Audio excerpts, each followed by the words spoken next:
Hello students, how are you? कैसे हैं आप? तो चलिए अब हम स्टार्ट करेंगे अपना सेकंड चैप्टर के question answer, because in our previous video we have completed the summary. अगर आप देखना चाहते हैं समरी को तो सर्च कीजिए यूट्यूब पे the seed summary by Rani Sharma. Definitely you will get the summary of this chapter. मैंने अच्छे से एक्सप्लेन किया है हिंदी में, और जब तक आप समरी नहीं सुनेंगे तब तक आपको इसके क्वेश्चन आंसर समझ में नहीं आएंगे। तो सबसे पहले आप प्लीज़ इसके समरी ध्यान से सुनिए। चलिए अब स्टार्ट करते हैं इसके क्वेश्चन आंसर को। तो आइए, सबसे पहले दिया हुआ है इसमें चूज़ द करेक्ट आंसर्स। आपको चूज़ करना है करेक्ट आंसर कौन सा है इसमें। फर्स्ट गिवन है, why did the king want someone from outside the family to succeed him. So heirs means people, यहाँ पे हियर्स का मीन्स है people qualified to become the next king. So his heirs were lazy. इसीलिए जो है राजा बाहर से जो है अपने हियर्स को, वारिस को जो है गद्दी पे बैठाने के लिए चुनना चाहता था। Come to the second here's, Chun seed did not sprout yet he took his empty bowl to the temple. Why? Chun की जो स्प्राउट्स है, जो उसे सीड मिला था, वो स्प्राउट्स नहीं हो पाया और वो यहाँ तक कि जो है वो एम्प्टी बाउल जो अपने टेम्पल में ले गया। क्यों? Because his mother said that he had done his best so he should keep his promise. उसकी मम्मी ने उसे कहा था कि आपको अपना अच्छा करके दिखाना है और आपको अपना प्रॉमिस रखना है, इसीलिए उसने झूठ नहीं किया कुछ भी, और जो उसका सीड था वो स्प्राउट्स के रूप में नहीं आ पाया था, इसलिए वो अपना एक सच्चा प्रॉमिस जो उसने किया था एज इट इज़ लाने का 1 ईयर आफ्टर, तो वो उसने शो किया था किंग को। थर्ड पे आइए, here are some words that tell us about Chun's characters. Tick the correct one. चलिए फटाफट से चून्स के करेक्टर्स को चूज़ करते हैं। ऑनेस्ट आएगा, उसके में करेजियस आएगा, ओबीडियंट आएगा, सिंपल आएगा, शाई आएगा और ट्रूथफुल आएगा, क्योंकि वो एक ईमानदार और एक करेजियस साहसिक, ओबीडियंट जो है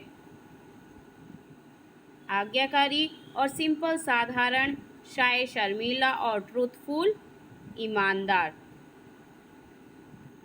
now see the next question here, answer these questions. चलिए फर्स्ट क्वेश्चन देखते हैं, how do we know that the emperor had grown old. हम कैसे इस बात का पता लगा सकते हैं कि जो एम्परर है वो क्या था? ओल्ड था, बूढ़ा था। Now see the first question here. We know that the emperor was old from the description. A wise emperor whose once dark braid had turned the color of new fallen snow. हमें इस बात से पता चलता है कि emperor जो हैं क्या थे? ओल्ड थे। किस बात से? जब ये बताया गया चैप्टर में, अ वाइज एम्परर, एक जो है इंटेलिजेंट एम्परर जो है, whose once dark braid, जिसकी जो है डार्क ब्रेड मैंने आपको चैप्टर्स में समरी में भी बताया था। ब्रेड होता है चोटी, मतलब कि जो उनकी जो चोटी है वो किस में हो गई थी? Colour of a new fallen snow, मतलब कि उनके जो है कलर कैसे हो गए थे? चेंज हो गया था उनके कलर, यानी कि जो उनकी चोटी थी, जो उनका कलर था, उनके बालों का जो कलर था वो चेंज हो गया था। Now see the second question. Second है, what did the emperor decided to do when he felt that his hairs were lazy। Emperor ने क्या डिसाइड किया, क्या सोचा जब उन्होंने इस बात को महसूस किया कि जो उनके हेयर्स हैं वो लेज़ी हो गए, मतलब कि जो उनके वारिस हैं वो लेज़ी हो गए हैं। Now see the answer. When the emperor felt his hairs were lazy, he decided to choose an outsider as his successor। तब जब उन्हें पता चला कि जो उनके हेयर्स हैं, वारिस हैं, वो लेज़ी हो गए हैं, तब उन्होंने डिसाइड किया कि वो जो है अपना गद्दी पे बैठाने के लिए एक सक्सेसर बाहर से चूज़ करेंगे। ठीक है। Now see the next question. Third question here is, the townsman were shocked at the emperor's words. What shocked them? जो टाउन्स के मैन थे वो जो है शॉक्ड हो गए थे एम्परर्स की बातों को सुन के, उनके शब्दों को सुन के। तो वो ऐसा क्या था, शॉक करने वाली ऐसी क्या बात थी?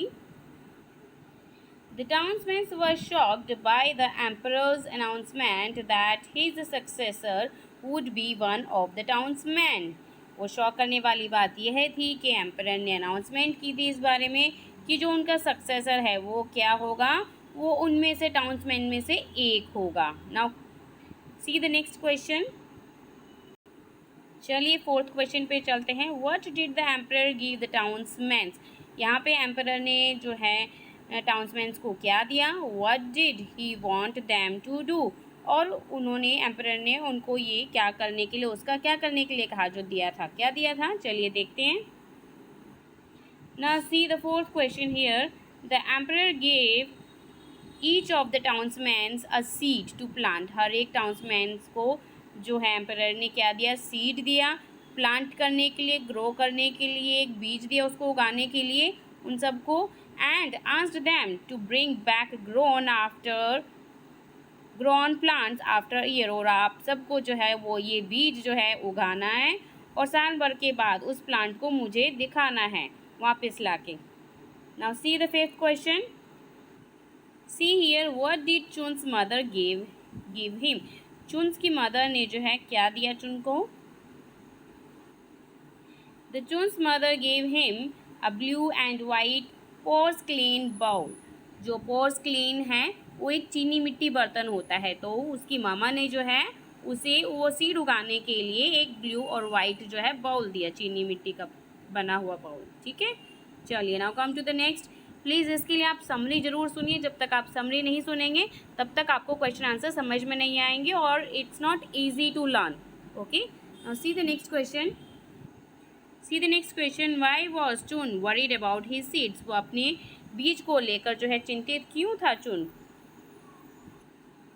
चुन was worried about his seeds because it did not sprouts. वो इसलिए चिंतित था क्योंकि जो उसे राजा ने जो सीड दिया था और साल भर वापस ला के दिखाने के लिए कहा था उसको प्लांट के रूप में, वो नहीं हो पाया. वो सीड्स का जो है प्लांट नहीं बना, स्प्राउट्स नहीं हो पाया, अंकुरित नहीं हुआ. Now come to the next question. Seventh question है. Chun said I failed. Had he really failed.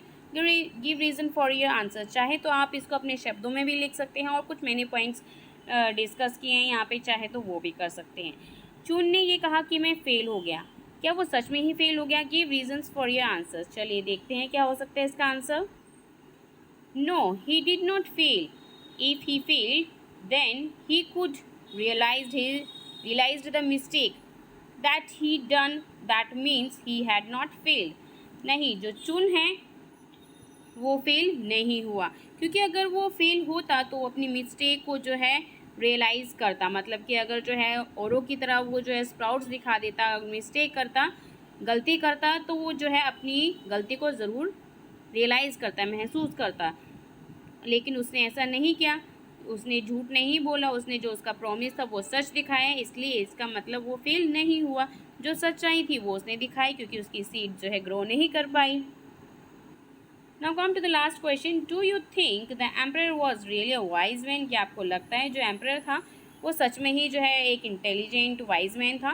Give reasons for your answers. आप चाहे तो अपनी माइंड से कुछ भी लिख सकते हैं जो आपको सूट लगे according to the summary. Now see the answers. आप अपने माइंड से कुछ भी ऐड कर सकते हैं इसमें जो आपको समरी के अकॉर्डिंग नज़र आ रहा है. जो मुझे लगा वो है yes, the emperor was a really wise man because of the following points. वो वाइज कैसे था. एक तो वो वाइज ऐसे था, they offers goods to the people in their kingdom. वो जो है गुड्स देता था अपने विलेज के जो पीपल्स हैं उन लोगों को, अपने राज्य में जितने भी उनके लोग थे उनको गुड्स देता रहता था, खाने पीने की चीज़ें देता रहता था. He always find the correct way. वो जो हमेशा सही रास्ता चुनता था. He gives respect to his country. और जो है वो अपना कंट्री को क्या करता था, रेस्पेक्ट करता था, इज्जत देता था. These 3 point says that emperor is a wise man. और इसी के बदौलत चाहे आप ये भी पॉइंट्स इसमें ऐड कर सकते हैं, क्योंकि उसने एक अपने हेयर्स को ना चुनकर जो है outside the family, someone outside the family choose किया अपने थ्रोन पे, गद्दी पे बैठाने के लिए. So we have completed the question answers of these chapters. We will meet in our next video with a new chapter. Thank you for watching this. Don't forget to like, share and subscribe my channel. Thank you for watching this. Bye bye to all.